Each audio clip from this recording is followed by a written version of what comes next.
સમગ્ર ઘટનામાં આખું ઉપરથી નીચે સુધીનું બધાનું સેટિંગ ને બધું ગોઠવીને કરેલું હોય ને એવી આખી વસ્તુ આખી ઘટના એવી બનેલી છે. જ્યારે એક્સિડન્ટનો બનાવ બન્યો ત્યારથી હું 20 મિનિટની અંદર ઘટના સ્થળે હતો. હું જ્યારે પહોંચ્યો ત્યારે પોલીસ કર્મચારી જ મને ફોનમાં ફોટો બતાવીને એમ કહી દીધું આ ભાઈ હતા આને અમે તાલુકાએ લઈ ગયા. જો કોઈ વ્યક્તિની એની જગ્યાએ એક્સિડન્ટ થયો ડેથ થઈ ગઈ તો કોઈ પણ ડ્રાઈવરો કોઈ ભાગીને હોયો ન જાય એટલી વારમાં. એટલીમાં તમે સીધા પોલીસ કર્મી મને ફોટો બતાવી દીધો અને કીધું કે આ ભાઈ તાલુકાએ બેસી ગયા છે. નથી મને નામ દીધું નથી, કાંઈ ઓળખ આપી, એક પણ જાતનું કાંઈ કોઈ કહ્યું નથી. એટલે ઉપરથી નીચે પેલે સુધીનું બધાનું ગોઠવેલું એવી રીતના. પછી એફઆઈઆર પાડી તો એફઆઈઆરમાં એનો એક પણ જગ્યાએ ઉલ્લેખ નથી, એક પણ પ્રકારનો નામ નથી, ક્યાંય કાંઈ એક વસ્તુ આપવામાં આવેલ નથી. આખું ઉપરથી બધાનો ગોઠવીને કરેલું હોય ને એવી વસ્તુ મને દેખાય છે આમાં. એટલે સીપી સાહેબને નમ્ર વિનંતી કે યોગ્ય પ્રકારની તપાસ કરાવે અને જે આખું સત્ય હકીકત છે એ આપે. અને સરકારી કેમેરામાંથી એક પણ જગ્યાએથી ફૂટેજ કોઈને આપવામાં આવી નથી. એનાથી 200 મીટર ને 100-200 ફૂટની અંતરે જ છે આરએમસી નો કેમેરો. તો કેમેરાની ફૂટેજો કોઈને કેમ રિવીલ કરવામાં નથી આવી? આમાં કહેવાનું એક જ છે કે એફઆઈઆરમાં કેમ એનું નામ જ નથી કોઈ વસ્તુ. પેલા તો એ જ કાયદો એમ કહે છે કે એફઆઈઆરમાં નામ કેમ નથી? આરોપીનું નામ તો હોવું જોઈએ ને. અમને એફઆઈઆર આપી એમાં નામ જ નથી. અમારી બધી ડિટેલ છે. સીપી સાહેબને નમ્ર વિનંતી છે કે આનો એક એક્શન લેવામાં આવે તાત્કાલિક.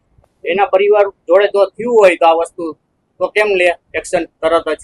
અને આ નમ્ર વિનંતી છે કે કાયદો આ કાયદેસર એને હાથમાં લઈને જ બધું કર્યું છે. કાયદેસર બધું અને સેટિંગ પૂરેપૂરું આમાં થયું છે ઠેક લગન. કારણ કે એફઆઈઆરમાં નામ નથી, કોઈ વસ્તુ નથી, બરોબર. અને કાળા કાચ લઈને ગાડી જાય છે તો એને રોકે છે બધા ત્યારે.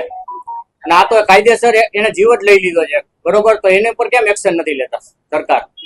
અને 105 કલમ ઉમેરવી જોઈએ છે માનવવધની, એ તો ઉમેરી જ નથી. અમે પેલા તો અમને એમ જ થાય છે કે આમાં અમારે ન્યાયની આશા કેમ રાખી? શું અમને ન્યાય મળશે? કારણ કે અમે જે અમારી પાસે એફઆઈઆર ને અમે જોયું એમાં અમારા છોકરાનું નામ, સરનામું, અમારા ધંધાનું બધી ડિટેલ છે.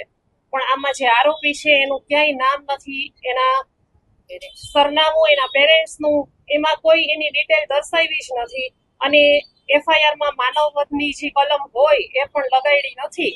અને બીજા જ દિવસે છૂટી જાય તો આમાં અમારે ન્યાયની આશા કેમ રાખવી? અમને ન્યાય મળશે? અમારે કોની પાસે ન્યાય માટે જવાનું? અને આમાં શું સમજવાનું? બીજા દિવસે આવો અમારા છોકરાને મારી નાખ્યો, એ બીજા જ દિવસે છૂટી જાય તો આ શું છે? અને સામાન્ય ગુનાવાળાને તો મારીને તોડી નાખે છે. તો આને કેમ કઈ નહીં? અમે તો એવું જ વિચારી છે કે રૂપિયા લઈ જ લીધા છે, ઉપરથી નીચે સુધી બધાય સેટિંગ જ થયું છે. તો જ બીજા દિવસે છૂટી જાય ને. અમારો સામાન્ય ઘરનો દીકરો હોત તો એના ટાટિયા તોડી નાખે, ઘર સુધી હાલી ન હોગે. આને કેમ કઈ નહીં? અમારો છોકરો વયો ગયો છે, અમારી તો જિંદગી ખરાબ થઈ ગઈ ને. મારું નામ તારાબેન નાથાણી છે અને હું અભિષેકના ભાભુ છું.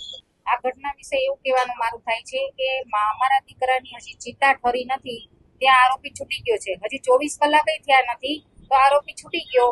તો આ કઈ રીતનો ન્યાય કહેવાય? અમારી સાથે, મારા દીકરા સાથે કઈ રીતનો ન્યાય કહેવાય?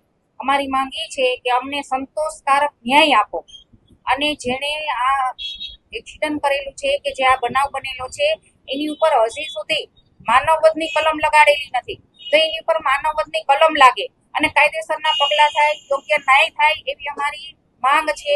એટલે અમારી આટલું કહેવાનું થાય છે કે અમારી માંગનો સ્વીકાર કરો અને સરકાર, પોલીસ ખાતું બધાય આ ઉપર ખાસ ધ્યાન આપો, જેથી કરીને બીજાના કોઈના સંતાન સાથે આવું ન થાય. આજે અમારો તો વયો ગયો પણ બીજાના થાય. અને આજે એક રાતમાં એક દીકરો ગયો, કાલે સવારે જો પગલા નહીં લેવાય અને આ જ રીતે બધું ચાલશે તંત્ર તો એક રાતમાં 10-10 ના દીકરા વહી જશે. એમાં કદાચ તમારા કોઈનો પણ હોય, કોઈ પણ ન હોઈ શકે છે.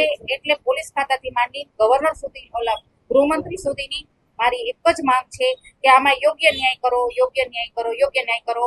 અને આરોપીને સમાજ સાથે ખુલ્લો કરો તો આરોપી જોવે કે સમાજમાં આરોપીને સમાજ જોવે કે આવા આરોપી, આવા છોકરાઓ બધા આવા ગુના કરે છે, એને વાળવાની કોશિશ થાય, સમાજ જાગૃત થાય. આજે અમારો દીકરો, કાલે બીજાના દીકરાનો વારો છે તો આ વિશે બધા જાગૃત થાય. એના માટે બધું કરો અને અમારા દીકરાને ન્યાય આપો, ન્યાય આપો, ન્યાય આપો. ન્યાય માટે એને કલમ લગાડો માનવવધની. અને હજી સુધી મને મારા ઘરના જે મેમ્બરો છે એને અમને તો લેડીઝ છે, બહુ અમને આ બાબતમાં ન ખબર હોય, પણ અમારા જેન્ટ્સે એવું કીધું કે એફઆઈઆરમાં હજી સુધી એના પપ્પાનું નામ છે, એનું એડ્રેસ છે, એની જે પર્સનલ ડિટેલ છે, ગાડી વિશેની ગાડીનો ખબર છે કઈ છે, નંબર ખબર છે, પણ એની પર્સનલ ડિટેલ કાંઈ અમારી પાસે આવી નથી. અને એફઆઈઆર માં કોઈ જાતનું એડ્રેસ કે એની સરનેમ છે, એના પપ્પાનું નામ છે, એ કાંઈ નથી. અમારા દીકરાનું અમે બધું આપ્યું છે, પપ્પાનું નામ છે, આખું નામ છે, એડ્રેસ છે, તો એનું કેમ નહીં? જરૂર તો એની છે, કેમ કે આરોપી એ છે, અમે તો નથી આરોપી. તો એનું બધું જાહેર થવું જોઈએ. આવી રીતે જો છાવરશું તો સમાજમાં ગુના વધશે, સમાજ વ્યવસ્થા પડી ભાંગશે.